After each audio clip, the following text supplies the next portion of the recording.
Can you please give me your name? Jeremy McPike, State Senator for the 29th District and representing Prince William, Manassas, and Manassas Park. Okay, so you were recently a part of the meeting with the Washington football team. Can you describe to me what that was like, who it was with, and when it took place? So December, we met with Dan Snyder and some of the Washington football team about potential sites in Virginia. And this has been not a new discussion, but a more developed discussion over the last couple months. And about new concepts, not the big stadiums with big parking lots. But I think what's interesting is to see sort of concepts that are, smaller stadiums, 50,000 or less, with covered domes, but also entertainment districts, hotels, residential, much like a town center concept that is, I think, much more interesting than what I think traditionally have seen in this region in terms of massive parking lot and massive stadium.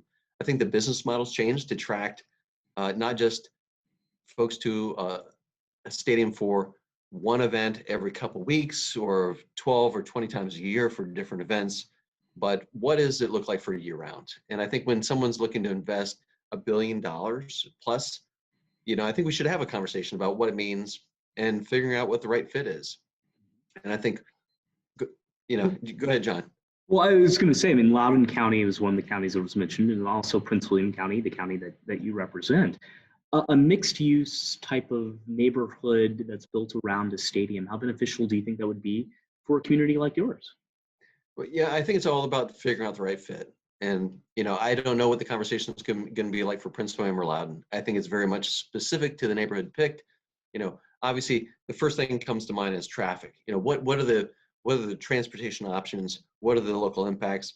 I think we need to find the right combination and figure out the right fit. And I think the conversation right now is Virginia open to the conversation. And I think it revolves around a couple things. One of which is, do we involve our existing tax base? And I think the answer is no. The early conversations with, Dan Snyder were, the models show that most of the stadiums, whether you look to Dallas, one of our rivals, or San Francisco or Minnesota or others, that it's really about, a lot of upfront investment. But, what if, there are some taxes that are generated from the site, from the new development?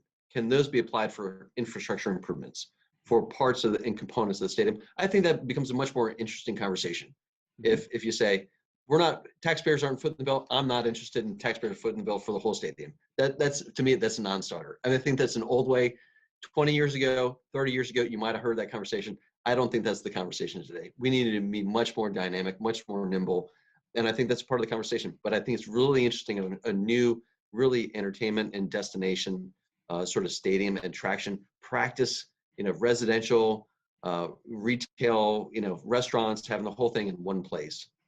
The fact that you are having this conversation with the team has to represent some step toward progress. I mean, I was just going through Governor Hogan, Maryland, his sound from his press conference last week. He was saying, Maryland's been having negotiations. There's been talking to the Washington football team for 7 or 8 years. This feels like it's been going on for quite a while. So the fact that you're having a conversation with Daniel Snyder and representatives of the Washington football team, how encouraging is that for you?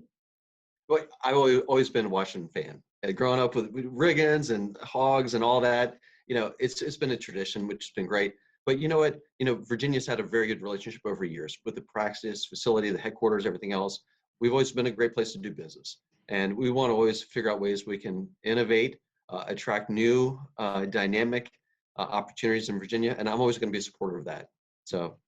Yeah, and there's also the SASLA legislation, the Knight legislation that are both out there. The governor also mentioned, possibly changing up the Sports Authority as well during his General Assembly speech. You have bipartisan support, it sounds like, to get something going. Is that enlightening for you as well and encouraging when it comes to possibly luring them to the other side of the river? It is. I think it says that we are open to a conversation. We want to make sure it's the right fit for Virginia, the community, and I think also the taxpayer. I mean, all these things have to come together to make sure we have the right formula. It's still early in the conversation, but we're having the conversation, and that's important to us. Okay. Anything else you think we should know from that conversation that you did have? I think, like I said, it's, Washington football has been a tradition here for many of us growing up. We love it. We want to see a great team compete, represent our hometown well. Virginia is that place. Our fan base is in Virginia. Washington Ravens they've been capturing market share since they moved to Baltimore. The fan base and market share is in Virginia. That's the bottom line. And I think that's going to make a big impact on how folks make decisions moving forward.